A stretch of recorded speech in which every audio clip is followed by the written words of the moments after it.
começar aqui. Acho que tá. Ah, alguém quer entrar agora. Ah, não.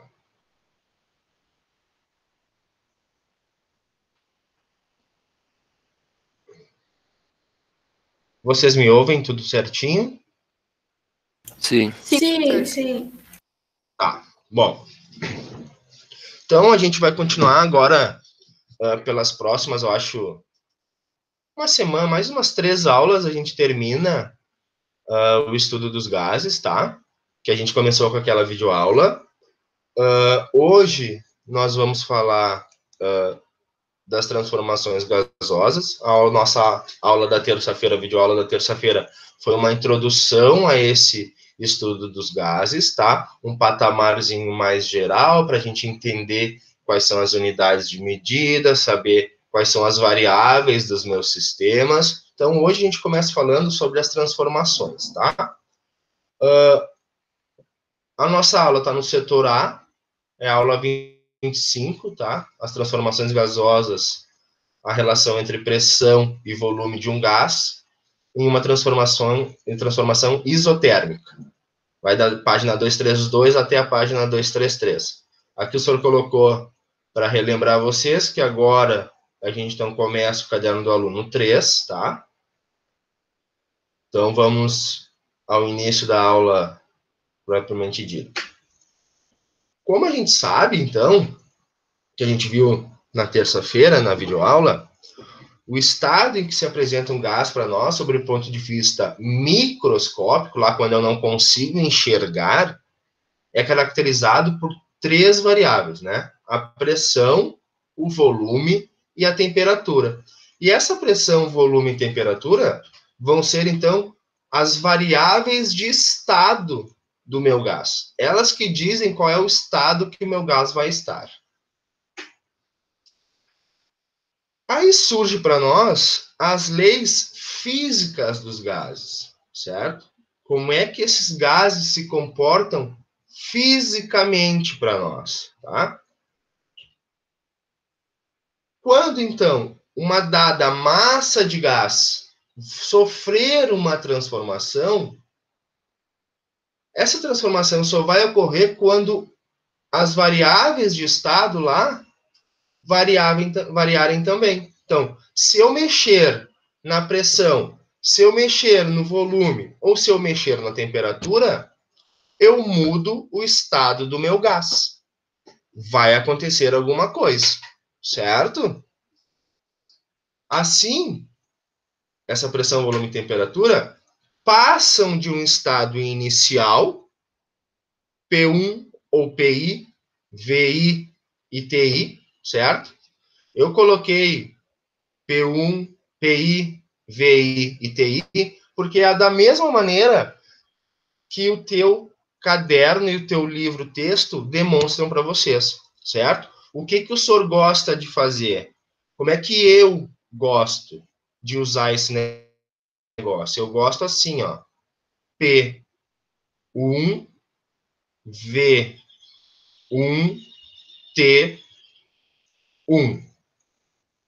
Aí ele vai passar para um estado de P2, V2 e T2. Certo? O senhor gosta de fazer com os números, mas o teu livro traz com as letras, inicial e final. Por que eu prefiro os números? Lá, daqui 2 aulas, nós vamos estudar as transformações gasosas com misturas de gases. Então, eu vou ter lá 2, 3, 4, 5 gases misturados. E eu consigo, então, pensar sobre as variáveis de estado desses gases, numerando eles de uma maneira mais fácil. Certo? Então, eu tenho lá o P1, que é a pressão do gás 1, a P2, que é a pressão do gás 2, a P3, que é a pressão do gás 3. Certo? Dúvidas até agora? Não. Estão me ouvindo? Tá boa? Então tá. Vamos adiante.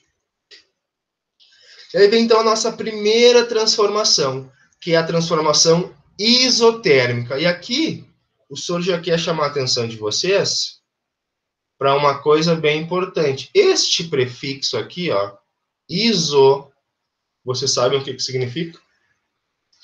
Alguém sabe? Que sinal é esse? De igual. De igual. Então, esse iso é de isotérmica, é temperatura igual. A temperatura numa transformação isotérmica se mantém constante. Essa transformação isotérmica, isso aqui, ó, esse nome, lei de Boyle-Mariotti, não tem no teu livro, certo? Essa lei de Boyle-Mariotti fala sobre a mudança de estado de um gás quando eu tenho a minha temperatura constante, certo? Vamos, filho. Passa aí o slide, caramba. Ué? O que deu aqui? Deu alguma coisa no meu mouse, no meu teclado. Voltou.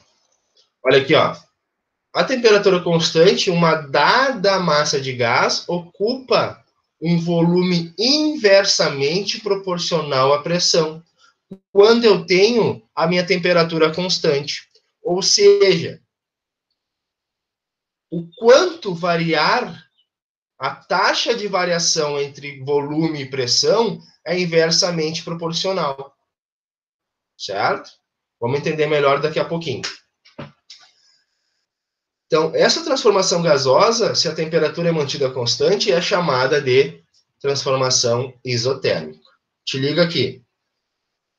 A experiência que o Boyle e Mariotti fizeram é o seguinte. Opa! A pressão e volume sob uma temperatura constante de um gás é inversamente proporcional. São inversamente proporcionais. Tu te ligou que o senhor colocou já essa frase 3 vezes? Porque isso é importante que tu lembre. Quando eu mantenho a temperatura constante, a pressão e o volume são inversamente proporcionais. Te liga aqui. Olha a animação. Ó. Ele vai começar a fechar a seringa e olha o que acontece com o balãozinho lá dentro. O balãozinho diminui o seu volume. Por quê? Quando ele comprime a seringa, ele começa, então, a empurrar as moléculas lá de ar para que elas fiquem mais próximas umas das outras. Diminuindo esta área que esse gás ocupa, eu tenho um aumento na minha pressão. Esse aumento na minha pressão faz com que as minhas moléculas fiquem mais próximas. E isso acontece também dentro do balão. Afinal, o balão está envolto num mar de ar. Certo? Então, quando eu aperto, diminuo a pressão, o meu volume diminui também. Certo? Ó, é inversamente proporcional. Aumentou a pressão, diminuiu o volume. Se eu aumentar o volume, a pressão diminui. Certo? Dúvidas aqui? Não. Não? Conseguiram enxergar direitinho aqui a animação? Dá para entender o que está acontecendo? Sim. Então, tá. Eu queria, se fosse na sala de aula, vocês iam brincar bastante com esse negócio. Ó, o senhor vai trazer outras 2 animações para vocês entenderem melhor ainda esse negócio. Olha a primeira. Ó, aumentou a pressão dentro do negócio, ó. Aqui é o começo, ó. Aumento a pressão, diminui o volume, certo? Aumentei a pressão lá dentro, diminuiu o volume, ó. Diminuiu. Agora a outra. Diminuindo a pressão, o que acontece? Aumenta o volume da bexiga. O que acontece nesse de diminuir e aumentar a pressão?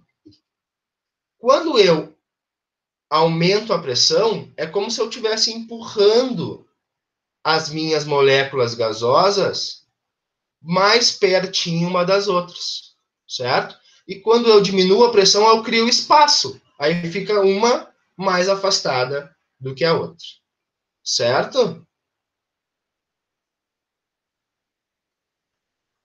Tranquilo aqui? Certo. Então tá. Quando eu aumento uma variável, a outra obrigatoriamente tem que diminuir, tá? Vamos adiante. Essa lei do Boole-Mariotti pode ser representada por um gráfico, tá? Aqui o senhor trouxe um gráfico. Ele é um pouquinho diferente do gráfico que vocês têm aí no livro, no caderno de vocês, tá? Mas, para mim, como a gente tem o desenho aqui, eu acho que ele representa melhor o do que está no livro do caderno do aluno. Olha só. Aqui no começo, ó, no eixo das ordenadas, é ordenadas? O Y é ordenadas, né?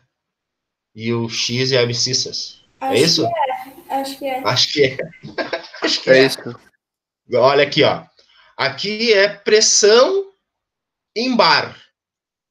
Certo? Lembra lá da nossa aula da terça-feira que bar é uma das unidades de medida para pressão. Eu tenho uma pressão de 4 bar aqui, ó, que está comprimindo as minhas moléculas. E olha aqui a relação, ó. A pressão é 4, o meu volume tá aqui, ó. O meu volume é 1. Certo? Agora, eu diminuo um pouquinho a pressão para metade. Eu reduzo a pressão para metade, para 2 bar. Aqui, ó. O meu volume vai dobrar.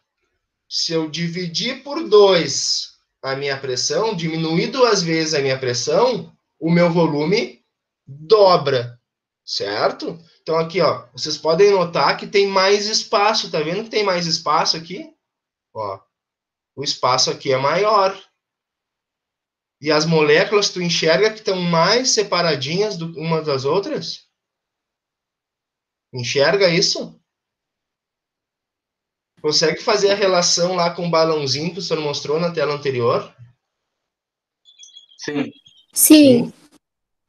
E olha aqui, ó, quando eu reduzo a minha pressão para 1, o volume que eu tenho ocupado é lá a minha pressão inicial, 4. Então, quando a minha pressão é bem baixinha, é 1 bar, o meu volume é bem grande. E as minhas moléculas estão mais afastadas ainda. Certo? Nós vamos ver mais para frente que conforme eu comprimo o meu gás, muitas vezes ele muda de estado físico. Vocês já tiveram a oportunidade de pegar um botijão de gás? Esses de 13 quilos? Não. Alguma vez? Ou aqueles bujãozinhos de gás pequenininho? Nunca pegaram aqueles pequenininhos, liquinho? Conhecem liquinho? Não. Sim. Não? Sim. O que tem dentro do botijão de gás? Alguém sabe me dizer? Qual é o estado físico do negócio que está lá dentro? Líquido. Alguém sabe? É gás que tem lá dentro? É gasoso, estado. É um líquido. Não, é um líquido. Por que é um líquido? Quando eu comprimo este gás, que não é um gás ideal, como nós estamos estudando agora, obviamente. É um gás real, que é diferente o lance. Quando eu comprimo este gás, ele muda o seu estado físico. Por isso que a sigla do gás de cozinha é GLP. Gás. Esse L é de quê? Liquefeito de petróleo. Certo? Então, por que ele vira líquido? Porque as minhas moléculas ficaram mais próximas. Lembra da aula passada que o senhor mostrou a animaçãozinha dos estados físicos? No estado líquido, as moléculas ficam mais próximas. Certo? E aí muda o estado físico. Dúvidas aqui? Ou tá tranquilo?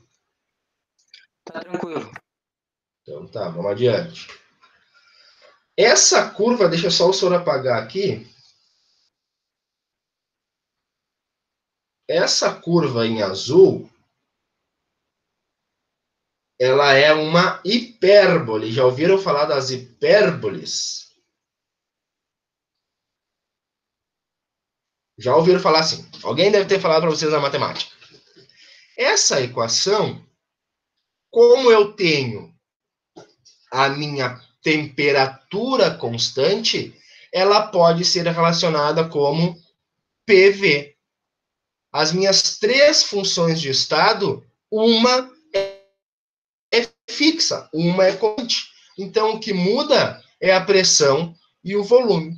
Aqui, esse constante é o constante de temperatura, certo? Portanto, eu posso representar a partir deste pensamento matemático, deste gráfico, eu posso descobrir como representar a lei de Boyle-Mariotti da transformação isotérmica, através de uma equação muito conhecida e muito fácil de se utilizar, que é o P1 vezes V1 igual a P2 vezes V2, certo? Então, pressão inicial, volume inicial, pressão 2, volume 2. Posso pensar pressão inicial, volume inicial, pressão final, volume final. Tá? Como o senhor já tinha dito para vocês, eu gosto de usar com números. P1, V1, P2, V2. Certo? Fica até mais fácil para você lembrar durante uma prova que você precisa desse negócio. P1, V1, P2, V2. Certo? Dúvidas aqui? Sim, não, talvez? Não. Acho que não. Então tá. Agora vai começar as dúvidas. Pega aí o teu caderno do aluno e vamos dar uma praticadinha aqui nesse negócio. Todo mundo pegou aí o caderno? Sim. Sim. Obrigado. Olha a questão 1 aqui, ó. Em uma experiência para estudar o comportamento físico dos gases, a pressão de certa massa de gás foi monitorada em função do volume do frasco. Lembra que o gás sempre vai ocupar o volume do frasco, né? Se tiver a pressão, se não tiver ninguém diminuindo ou aumentando. Ele sempre vai ocupar o espaço que ele tem, tá? Posição do êmbolo. É aquele negócio que o senhor mostrou da seringuinha lá para vocês. A seringa vai e a seringa vem. Então, o espaço do ar que tem ali dentro é controlado pelo êmbolo. Sim? Todo mundo conhece uma seringa e um êmbolo? O que o senhor pega ali? Quer que eu pegue uma para vocês verem? Pode ser. Espera aí.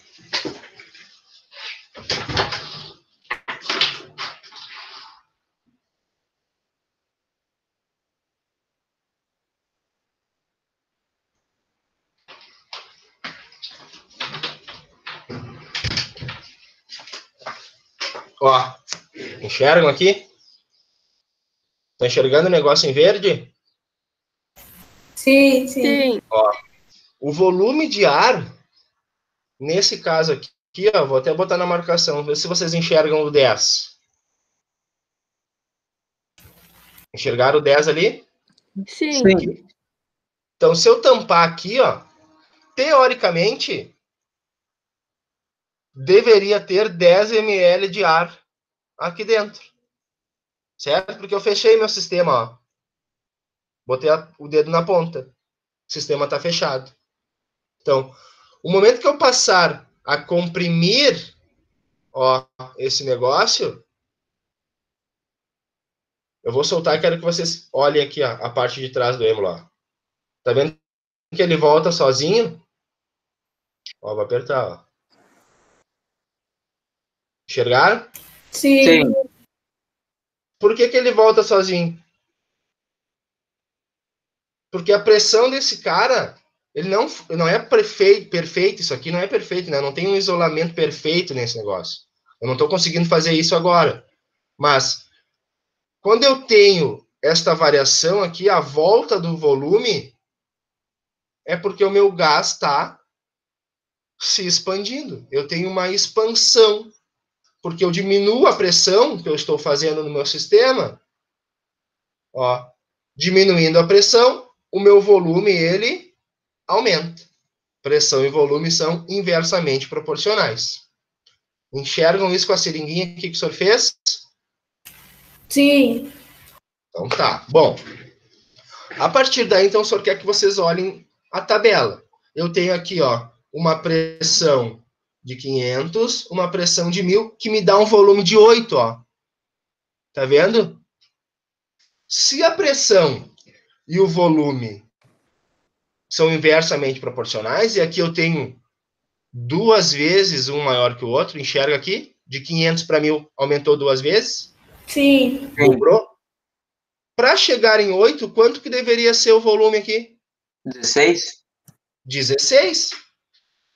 Porque é dividido por 2, tá vendo? Foi? E aqui, de novo, ó, eu tenho a mesma mudança, em duas vezes. Portanto, o meu volume deve ser dividido por 2 novamente. Tem que ser 4.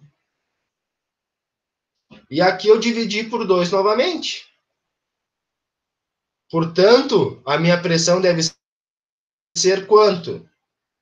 Quanto tem que ser essa pressão aqui? 4.000? Eu tenho que multiplicar 4.000. Muito bem. É isso aí. Enxerga essa relação de inversamente proporcional? Quando eu aumento um, o outro diminui a mesma coisa. Certo?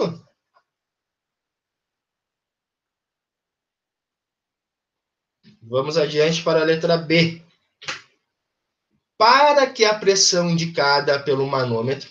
Vocês lembram o que é manômetro? Vocês viram na videoaula? Entenderam direitinho o que é um manômetro? Que é um aparelho que mede a pressão? Que mede a variação de pressão?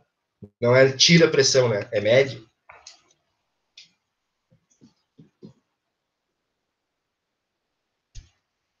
Ó, se esse manômetro fosse 800 milímetros de mercúrio, qual deveria ser o volume ocupado por essa quantidade de gás na mesma temperatura? Então, está me dizendo que isso aqui é uma isotérmica. É uma isoterma. Certo? Bom, quais são os dados que eu tenho aqui na minha tabela? Qual é, teoricamente, olha aqui, ó, ele quer 800 milímetros de mercúrio. Qual é a pressão inicial aqui do meu sistema? 500. Qual é o volume inicial? 16. Vou usar a minha fórmula. P1V1 igual a P2V2. Ó, o inicial é 1.000. É isso? Cadê? Aqui, ó, os dados que eu tenho, né? Esse aqui é os dois dados que eu tinha.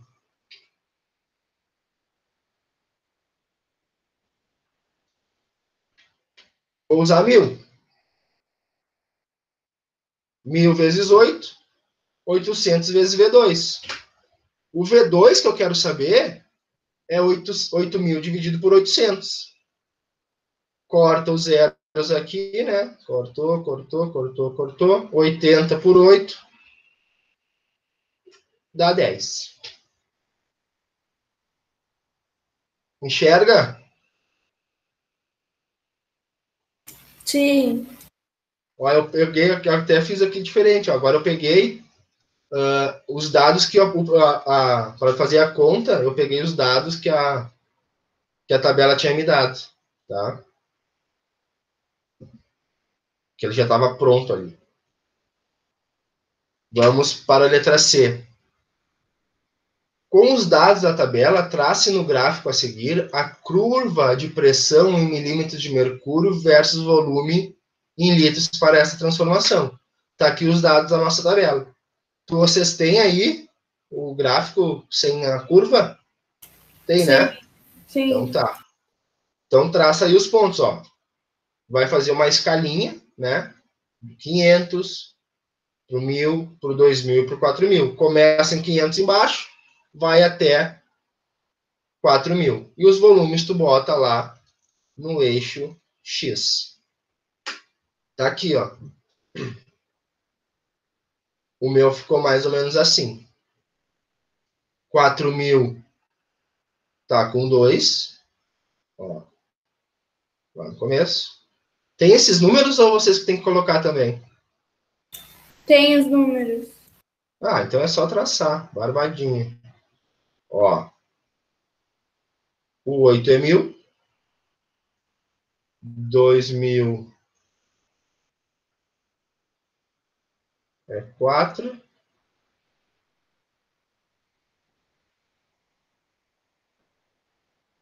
E o 500 é o 16.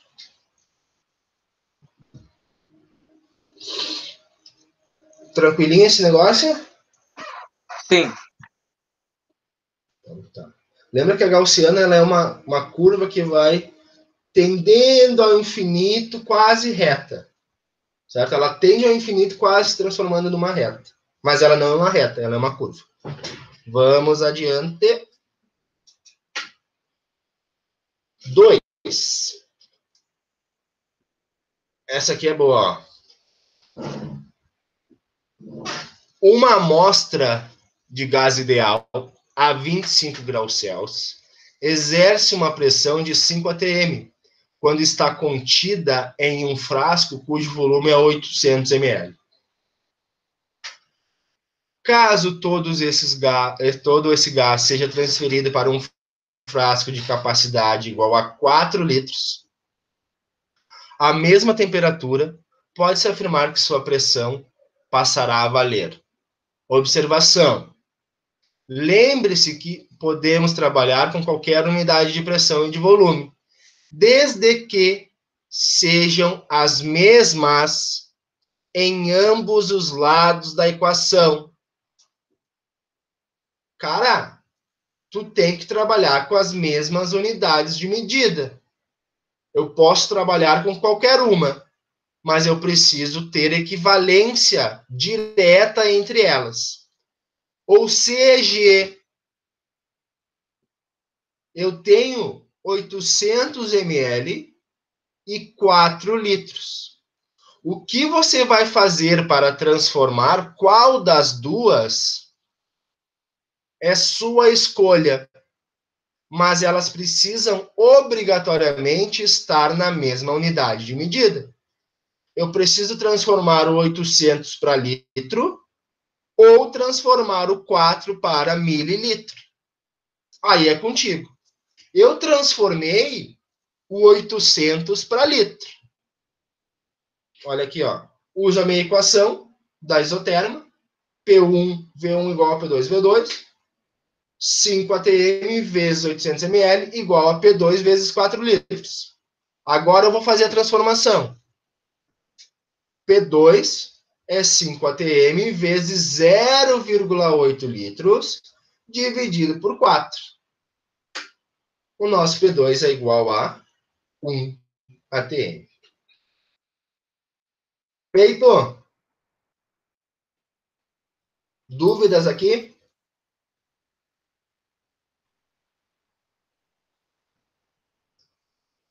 Não, ninguém tem dúvidas, nada? Tranquilo? De boas? Vamos indo adiante, então. Bom, o senhor gostaria, então, que vocês realizassem as atividades do Em Casa no nosso portal, tá? São algumas questões, só não são muitas, tá? E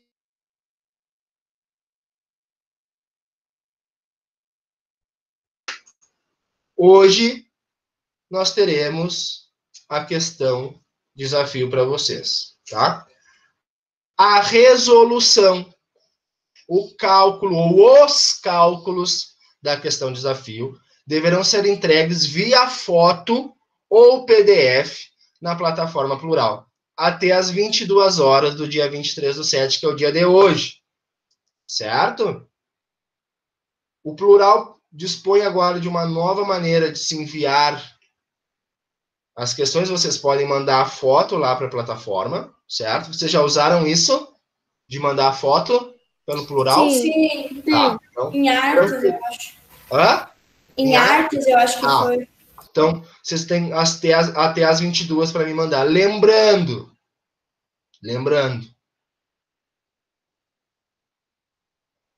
eu tenho que processar agora esse vídeo e mandar para vocês.